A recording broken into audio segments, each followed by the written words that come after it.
Bertrand Drouot-Lhermine, votre société a été créée en 2012. Pouvez-vous tout d'abord rappeler le champ d'activité de TSE? Alors, TSE, c'est l'émanation d'acteurs qui sont les premières générations d'acteurs du solaire, des entreprises de Sophie Antipolis. La première s'appelle Altus Energy, c'est une société qui fait du développement et de l'exploitation de centrales solaires en toiture.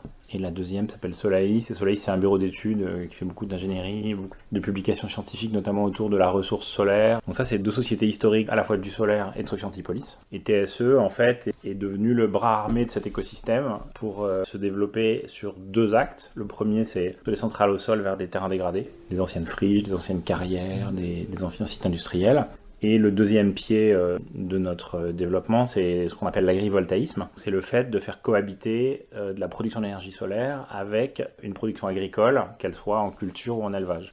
Alors vous construisez des centrales solaires, mais votre rôle ne se limite pas à la construction. Vous intervenez sur l'ensemble de la chaîne de valeur d'une centrale solaire. Qu'est-ce que ça représente? Précisément, il faut voir que le développement d'une centrale solaire, ça va durer à peu près 4 à 5 ans en temps normal. Ça commence avec une équipe d'ingénieurs cartographes qui sont basés ici, qui travaillent pour essayer de trouver des parcelles de terrain cibles qui correspondent à pas mal de critères sur lesquels on a éliminé des contraintes de diverses natures, environnementales, urbanistiques, topographiques, etc.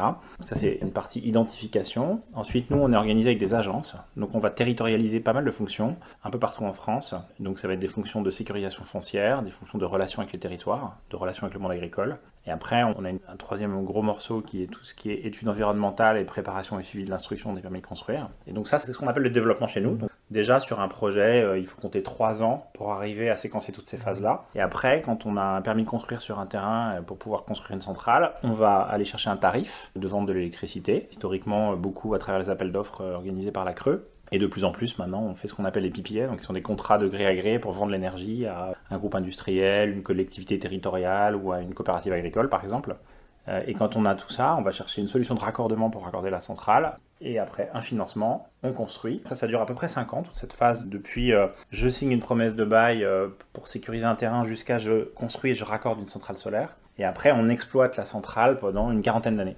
Combien de centrales avez-vous construit jusqu'à présent et quelles sont vos réalisations les plus emblématiques? Cet écosystème au sens large, il faut considérer qu'il a développé et construit à peu près 500 MW de production d'énergie solaire et il en opère à peu près la moitié. On travaille sur un portefeuille de développement de projets aujourd'hui d'un peu plus de 2 gigas. On parle de 2,2-2,3 gigawatts de projets en cours de développement à divers stades de développement. Et nos réalisations les plus emblématiques, il y a 2 exemples. La première, c'est une centrale qu'on a raccordée en 2021 qui est à Marville dans la Meuse, sur une ancienne base aérienne de l'OTAN. C'est un très très beau site qui fait 175 hectares, qui déploie une puissance totale de 150 mégas. Donc cette centrale, elle est hyper emblématique pour tout un tas de raisons. D'abord, quand on l'a raccordée, c'était la 2e plus grande centrale solaire de France. Et ensuite, parce qu'il y a énormément d'innovation dans cette centrale sur des aspects techniques, sur des aspects de biodiversité. Et donc du coup, c'est un peu la quintessence de notre ancien monde, ce qu'on peut faire sur un terrain dégradé, sur lequel il n'y a aucun conflit d'usage.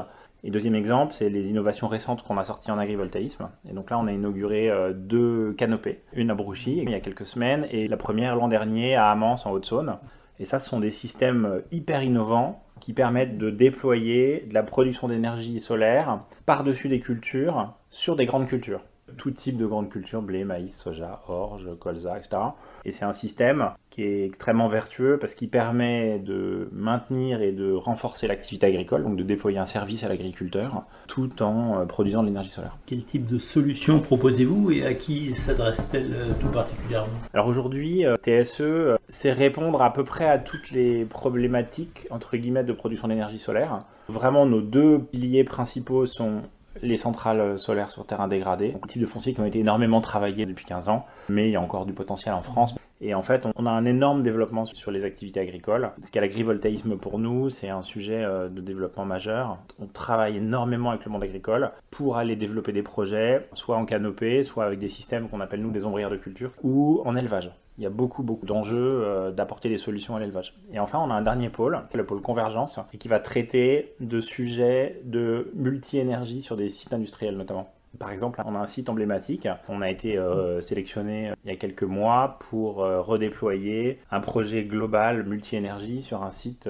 qui est l'ancien site des Fonderies du Poitou, qui est en Charente, qui fait 70 hectares. On le fait en partenariat avec une société qui s'appelle Life, qui produit de l'hydrogène. Et donc là, on a vraiment une approche complète dans laquelle on va redéployer sur un ancien site industriel qui était en liquidation de la production d'énergie solaire, de la production d'hydrogène, un bâtiment qui va déployer des activités logistiques et toute une remise en état d'activités tertiaires autour. En matière d'agrivoltaïsme, quels sont les bénéfices que tirent les agriculteurs de l'installation de vos centrales solaires? Quand on est en agrivoltaïsme, nos solutions, elles sont conçues pour apporter un service à l'agriculture. Si je prends l'exemple de la canopée qu'on a construite à Amance et maintenant à Brouchy, elles vont apporter un service de type protection contre les aléas climatiques, parce que quand la grêle tombe, on met les panneaux à l'horizontale et ils vont quand même couvrir entre 30 et 45% du champ en dessous, et il y a une vraie protection à la grêle sur les cultures qui sont en dessous, parce que cet effet un peu canopé, un peu serre, va permettre de réguler les températures à la baisse quand il y a des pics de chaleur importants. Ça permet de réguler un peu à la hausse les températures en sortie d'hiver,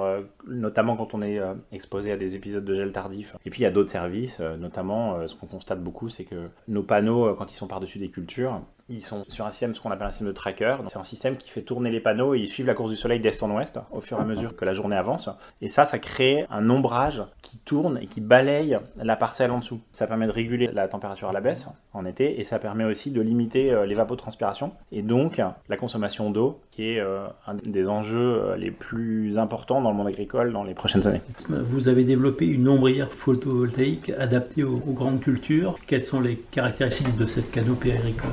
Donc le point de départ de notre réflexion là-dessus, c'était de dire on veut un système qui soit déployable très massivement sur les cultures en France. L'écrasante majorité des cultures en France, c'est la grande culture. Et on veut un système qui permette de ne pas ou quasiment pas changer la pratique agricole de l'agriculteur. Ça voulait dire un système qui permet de faire passer dessous l'intégralité ou la quasi-totalité des engins agricoles, et qui permet d'être géré dans une logique de rotation de culture et où après on travaille sur comment optimiser le rendement agricole en fonction de l'environnement pédoclimatique du terrain, du fait d'avoir un système dessus et des cultures que l'agriculteur a l'habitude de pratiquer. Concrètement, ça donne des caractéristiques assez simples.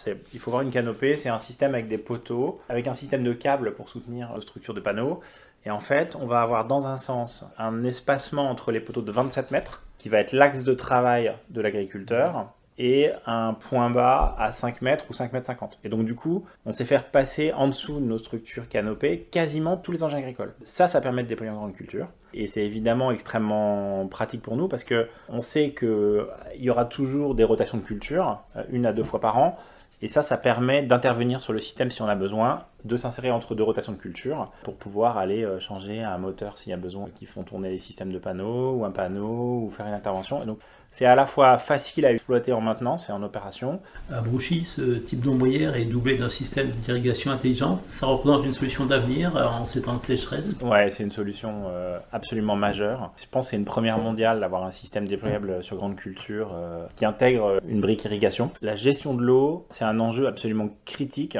Et donc le fait de pouvoir intégrer une brique d'irrigation pour nous sur nos systèmes, couplé aux avantages qu'ils peuvent procurer, c'est-à-dire baisser l'évaporation, l'évapotranspiration de l'eau et donc réguler un peu mieux à la baisse la consommation d'eau, c'est absolument fondamental. Et derrière, ça permet plein de choses. Nos systèmes, ils sont bardés de capteurs. Donc ça permet en fait d'avoir une très forte intelligence de où en est chaque sous-ensemble de la parcelle en termes d'hydrométrie, de croissance des végétaux, et donc de réguler de manière très fine l'irrigation par petits blocs et pas de manière uniforme sur une parcelle. Et puis accessoirement, ça permet d'irriguer pendant la nuit et donc d'avoir beaucoup moins d'évaporation. Il y a un vrai sujet de déperdition de l'eau quand on irrigue. Là, on a un outil qui va être beaucoup plus simple à utiliser, beaucoup plus précis, et en plus qui va permettre d'arroser à des moments où il y a moins d'évaporation naturellement. Et sur les grandes surfaces, l'investissement n'est pas trop important?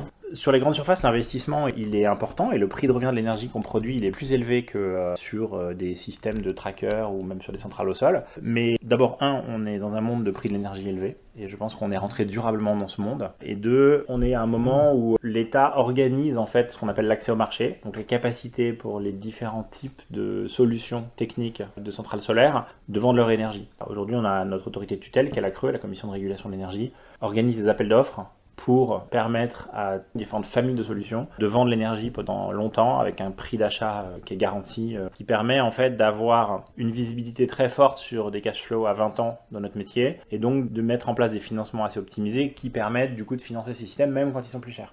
Pour accélérer le développement de TSE, vous avez réalisé une levée de fonds de 130 millions d'euros en 2023. Ça a été facile de trouver des partenaires? Écoutez, préalablement à ça, on avait déjà levé ou sécurisé un peu plus que ces montants-là en financement. Au final, TSE aura levé 300 millions et ça, c'est la dernière tranche de ce financement. Est-ce que ça a été facile? Oui et non. C'est-à-dire qu'on est passé à un moment où depuis 18 mois, il y a une remontée très forte des taux d'intérêt. Et donc évidemment, c'est quelque chose qui s'en ressent sur le monde du financement parce que mécaniquement, si les taux d'intérêt montent, les investisseurs vont chercher des rendements un peu plus élevés, etc. Donc, du coup, la discussion est un peu plus complexe.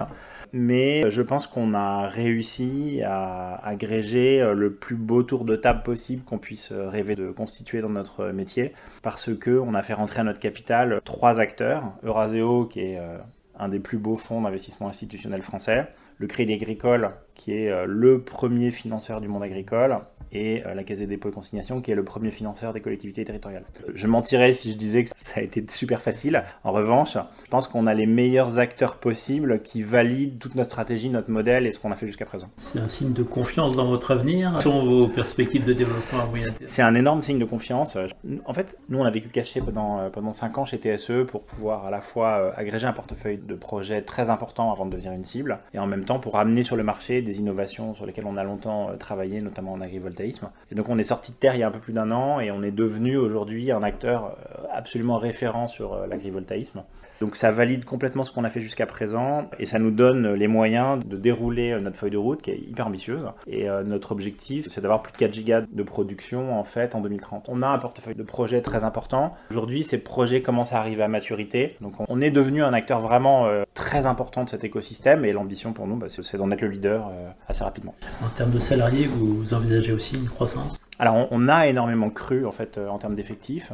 Aujourd'hui TSE c'est 250 personnes. C'est une très très belle réussite aussi de ce point de vue-là. Enfin moi en tant que dirigeant je suis extrêmement fier à notre petite échelle qu'on puisse contribuer au développement de l'emploi en France. Sur les 3 dernières années on a à peu près doublé nos effectifs chaque année. Aujourd'hui on est 250 et on projette encore probablement entre 60 et 100 recrutements dans les 15 à 18 mois qui viennent. Donc. Dans les années à venir, la demande d'électricité va considérablement augmenter et le solaire apparaît comme l'une des sources d'énergie la plus apte à y faire face. L'industrie du solaire est-elle capable de relever ce défi? L'industrie solaire aujourd'hui, c'est beaucoup d'acteurs de taille relativement modeste. Nous, on est une boîte de taille relativement modeste, ou des très gros acteurs. Et aujourd'hui, on voit bien que ce métier de développer des projets solaires, c'est un métier de petit acteur, agile, au cœur des territoires, et qui est véloce et qui a une vraie capacité d'innovation technique sur les solutions qu'il propose. Il y a eu un énorme mouvement de consolidation de notre industrie dans les 7-8 dernières années, où EDF, Engie, Total ont racheté énormément de boîtes. Et en fait,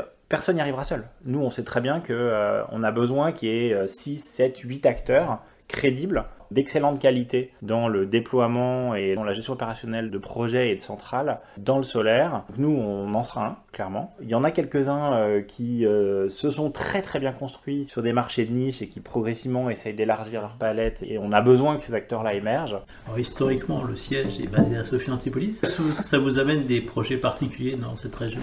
Alors, on a un projet qui est en cours de développement sur la commune de Valbonne, qui est la réhabilitation de l'ancienne décharge sauvage du trou du Bréget. C'est un projet dont on est extrêmement fier. Pour nous, c'est un projet qu'on n'avait pas le droit de ne pas prendre. C'est le projet emblématique, même si c'est vraiment un petit projet par rapport à Marville, mais il est sur la commune de notre siège. Pour le reste, dans les Alpes-Maritimes, le développement du solaire, c'est quelque chose d'assez marginal, parce que, on le sait tous, on est sur un territoire qui est coincé entre la haute montagne et la mer, avec une densité de population qui est très forte, avec des enjeux fonciers qui sont extrêmes. Et quand nous, on combine un peu tous nos enjeux de topographie, d'urbanisme, environnementaux, etc., on voit bien que le potentiel dans le département des Alpes-Maritimes, il est très faible pour le solaire. Aujourd'hui, le déploiement de TSE, c'est un déploiement qui est vraiment totalement national, mais on a cette fierté de pouvoir faire rejaillir et bénéficier la région PACA et le département des Alpes-Maritimes de tout ce développement et cette création de valeur en fait.